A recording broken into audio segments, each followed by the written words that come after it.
வணக்கம். இன்னைக்கு நம்ம பார்க்க போகிற சமையல் என்னன்னு பார்த்தீங்கன்னா, ஏகாதசி ஸ்பெஷலாக கண்ணாமிர்தம் பாயாசம் எப்படி செய்யலாங்கிறத பார்க்கலாம். இதுக்கு வந்து தேங்காய் பாயாசம்னு இன்னொரு பேர் சொல்லுவாங்க, கண்ணாமிர்தம்னு சொல்லுவாங்க. டேஸ்ட் நல்லா அட்டகாசமாக இருக்கும். ஃபுல் அண்ட் ஃபுல் நம்ம வந்து தண்ணி ஊற்றாமல் பால்லே வந்து இந்த பாயாசம் செய்கிறதுனால டேஸ்ட் நல்லாயிருக்கும். ரொம்ப ஸ்பெஷலாக பண்ணுவாங்க அந்த பாயாசம். ஸோ வாங்க, ரொம்ப ஈஸியான அந்த பாயாசம் எப்படி செய்யலாங்கிறத பார்க்கலாம்.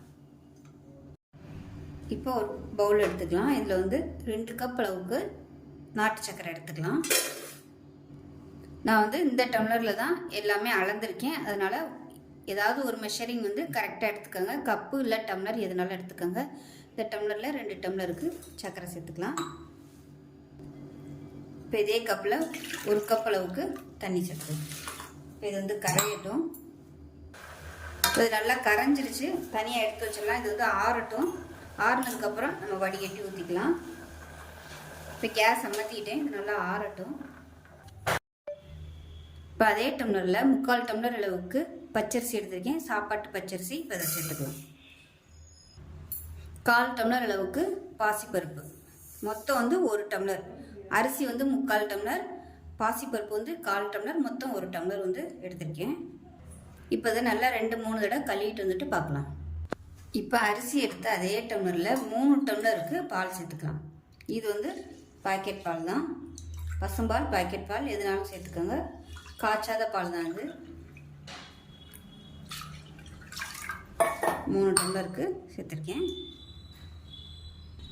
இப்போ குக்கரை க்ளோஸ் பண்ணிவிட்டு நல்லா ஒரு 4 விசில் விட்டுட்டு ஸ்டீம் போனதுக்கப்புறம் பார்க்கலாம். நல்லா ஒரு 3-4 விசில் விட்டு ஸ்டீம் போயிடுச்சு, எப்படி இருக்குன்னு பார்க்கலாம். இப்போ பார்த்தீங்கன்னா இந்த மாதிரி தான் இருக்கும், கரெக்டாக இருக்குது. இதை வந்து லைட்டாக மேஷ் பண்ணி விட்டுக்கலாம்.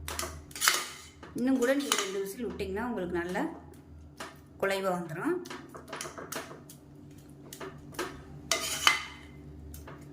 நல்லா மேஷ் பண்ணி விட்டுட்டு இன்னும் கூட கொஞ்சம் பால் சேர்த்துக்கலாம். இன்னும் 1 டம்ளருக்கு பால் சேர்த்துக்கலாம். பால் சேர்த்து நல்லா மறுபடியும் கொதிக்க விட்டுக்கலாம். கொதிக்கையில் நல்லா அப்படியே மசிச்சு விட்டுக்கோங்க. இல்லாட்டி மேஷர் இருந்துச்சுன்னா கூட நீங்கள் அதை வச்சு லைட்டாக அப்படி அழுத்து விட்டிங்கன்னா உங்களுக்கு மசிஞ்சிடும் எல்லாமே. ஏன்னா பச்சரிசி தானே சேர்த்து சீக்கிரமாகவே மசிஞ்சிடும்.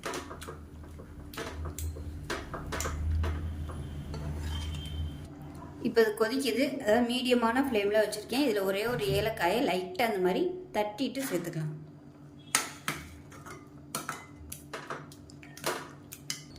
இப்போ இது கொதிச்சுட்டு இருக்கலே 3/4 கப் அளவுக்கு துருவன தேங்காய் சேர்த்துக்கலாம். எல்லா அளவுகளுமே ஒரே கப்லேயே மெஷரிங் பண்ணிக்கோங்க.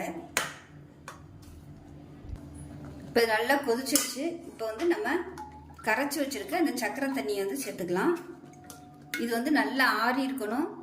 சூடோட இந்த சக்கரை தண்ணி வந்து சூடாக இருந்துச்சுன்னா பால் ஊற்றிருக்கிறதுனால திரண்டுரும். அதனால் இது வந்து நல்லா ஆற விட்டணும். அதனால தான் முதல்ல வந்து நான் அதாவது ஆற விட்டு எடுத்து வச்சுருக்கேன்.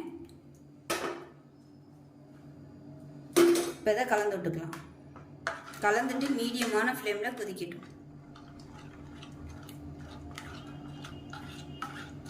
ஏன்னா புதுசாக பண்ணுறவங்களுக்கு தெரியாது, அப்படியே சூடோடு ஊற்றிட்டாங்க. ரெண்டுமே சூடாக இருக்கக்கூடாது, பாலும் சூடாக இருக்கக்கூடாது, அந்த சக்கரை தண்ணியும் சூடாக இருக்கக்கூடாது. அந்த மாதிரி இருந்துச்சுன்னா திரண்டு போயிடும், பால் திரண்டு போயிடும். அப்புறம் ஃபுல்லாக டோட்டலாக பாயசம் வந்து கெட்டு போயிடும்.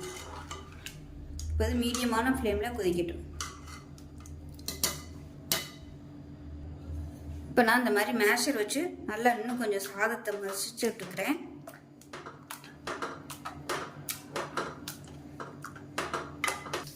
இப்போ நல்லா கொதிச்சிருச்சு, கேஸ் அமர்த்திட்டேன். இந்த சைடு பார்த்தீங்கன்னா முந்திரி பருப்பும் கிஸ்மிஸ் பழமும் நெய்யில் தாளிச்சு விட்டுருக்கேன். இது நல்லா பொரியவும் எடுத்து நம்ம இதில் கொட்டிடலாம்.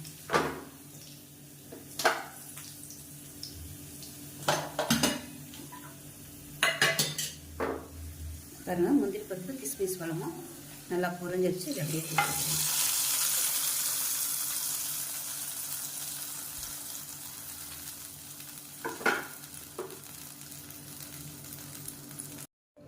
இப்போ நமக்கு அருமையான கண்ணாமிர்தம் பாயாசம் ரெடி ஆயிடுச்சு. ஏகாதசி ஸ்பெஷலாக இது செய்வாங்க. ஸோ கண்டிப்பாக நீங்கள் செஞ்சு பாருங்கள், டேஸ்ட் நல்லா சூப்பராக இருக்கும். செஞ்சு பார்த்துட்டு எப்படி வந்துச்சுங்கிறத சொல்லுங்கள். வீடியோ பிடிச்சிச்சின்னா லைக் பண்ணுங்கள், கமெண்ட் பண்ணுங்கள், சேனலை சப்ஸ்கிரைப் பண்ணுங்கள், பக்கத்தில் உள்ள பெல் பட்டனையும் ப்ரெஸ் பண்ணுங்கள். நன்றி.